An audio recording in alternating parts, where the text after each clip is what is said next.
يمشون على الأرض هونا وإذا خاطبهم الجاهلون.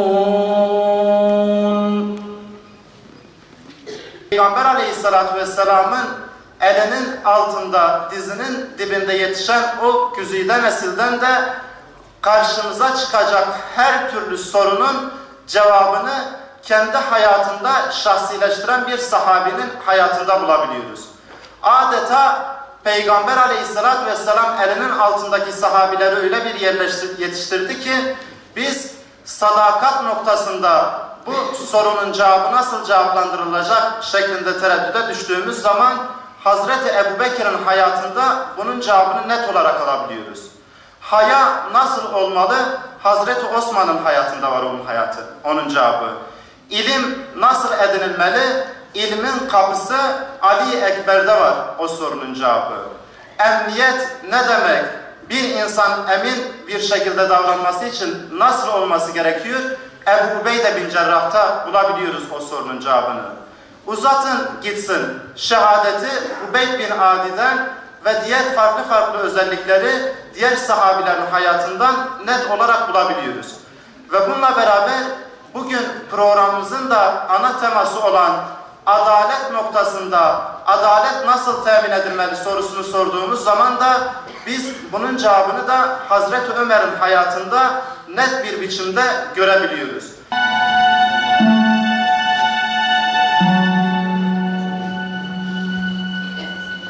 Euzu billahi mineşşeytanirracim. Bismillahirrahmanirrahim. Hamd alemlerin Rabbi olan Allah'a mahsustur. Salat ve selam onun kulu ve elçisi olan Hazreti Muhammed sallallahu aleyhi ve selleme, ehli beytine ve ashabına olsun. Gökteki en parlak yıldızlardan biri olan Faruk-u Adil Hazreti Ömer radıyallahu anh'tan bize miras olarak yansıyan üstün meziyetler.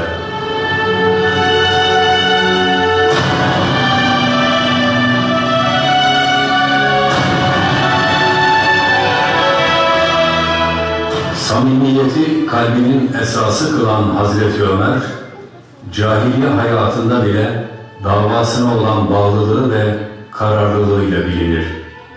Samimiyetinden dolayı Hazreti Muhammed sallallahu aleyhi ve sellemin Allah'ım iki Ömer'den biriyle bu dini kuvvetlendir duasına mazhar olmuştur. Öyle ki Peygamber Efendimiz sallallahu aleyhi ve sellemi şehit etmeye giderken öldürme yolunda dirildi, hayat oldu.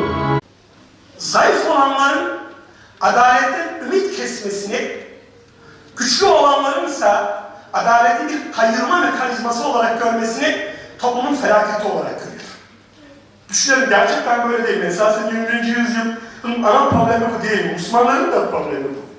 Adaletten ümit kesen zayıflar ve adalet mekanizmasını kayırma noktası olarak gören güçlüler.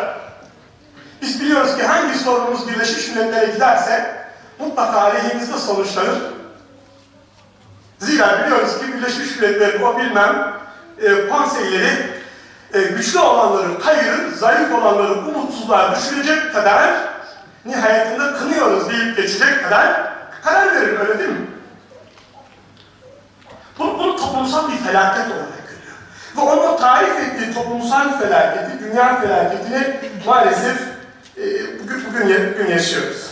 Önünde pratik anlamda ümmet olduk. Farklı toplumlar olarak bir araya geldik. İslam çatısı altında kardeşler olduk. Şimdi sol kesimlerinde Hazreti Ömer'le büyük bir problem vardır. Hazreti Ömer sosyal adaletin simgesidir aynı zamanda. Şahıs tespit ederek, bizzat tebliğ-i kıyafet edip çölleri bile gezerek yoksulları tespit etmiş ve devletten maaşa bağlamıştır.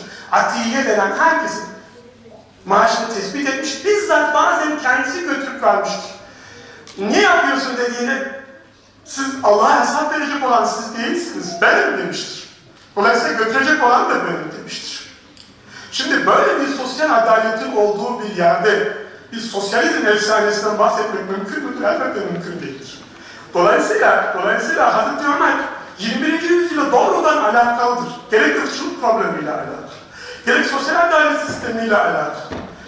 Maalesef biz Hazreti Ömer konusunda yakın döneme kadar çok zikretmemize rağmen ciddi araştırmalar yapmadık. Örneğin bir Hazreti Ömer Enstitüsü kurmadık. Müsteşrikler geldiler, araştırdılar, tanıdılar ve sonra bize kendi Ömerlerini tanıtmaya çalıştılar. Ama emin olun bu Ömer işlerine gelmedi. Siz dünyayı inandığınız bir aydınlığa kavuşturmak istiyorsunuz. Acele mi edersiniz, sabra mı dayanırsınız? Hazreti Ömer burada sabrı tercih ediyor. Kudüs'ü aylarca kuşatıyor. Diyarbakır'ı aylarca kuşatıyor. Burada hedefe ulaşmak için her şeyi mübah görmüyor. Aslında aksine hedefi ilahi rıza olarak gören bir büyük şahsiyetle karşı karşıyayız. Biz o müsteşrikler Hazreti Ömer'i tanıtmadılar, tanıtmak istemediler.